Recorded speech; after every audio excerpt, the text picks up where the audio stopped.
మన జిల్లా మంత్రుల దృష్టికి తీసుకెళ్ళి రాష్ట్ర ప్రభుత్వంతో కూడా మాట్లాడి మీ సమస్యల పరిష్కారంలో కానీ ప్రజా సమస్యల పరిష్కారంలో కానీ రైతాంగం ఇలా చాలామంది నిరుద్యోగులు ఉన్నారు.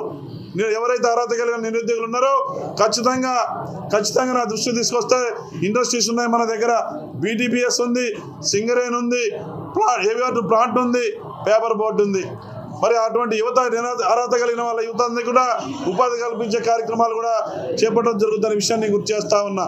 ఈ పథకాల పేరుతో సంక్షేమ పథకాల పేరుతో అది ఇప్పిస్తామని ఇది ఇప్పిస్తామని పోలీస్ స్టేషన్ అని MRO ఆఫీస్ అని ఎవరు పైరవీ చేసినా ఎవరు డబ్బులు ఇచ్చినా సీరియస్గా పార్టీ సైడ్ నుంచి యాక్షన్ ఉంటుంది.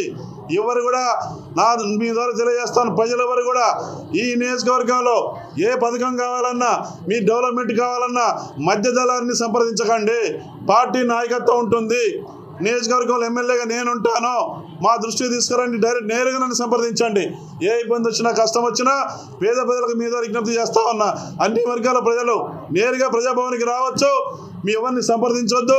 మండలంలో మండల పార్టీ నాయకత్వాలు ఉంటాయి, వాళ్ళ ద్వారా నియోజకవర్గంలో మరి ఎమ్మెల్యేగా ఈ ప్రజాభవన్ క్యాంప్ ఆఫీస్లో నిత్యం అందుబాటులో ఉంటాం కాబట్టి ఆ క్రమంలో నేరుగా నన్ను సంప్రదించాలని ప్రజలకు నేను విజ్ఞప్తి చేస్తా ఉన్నా.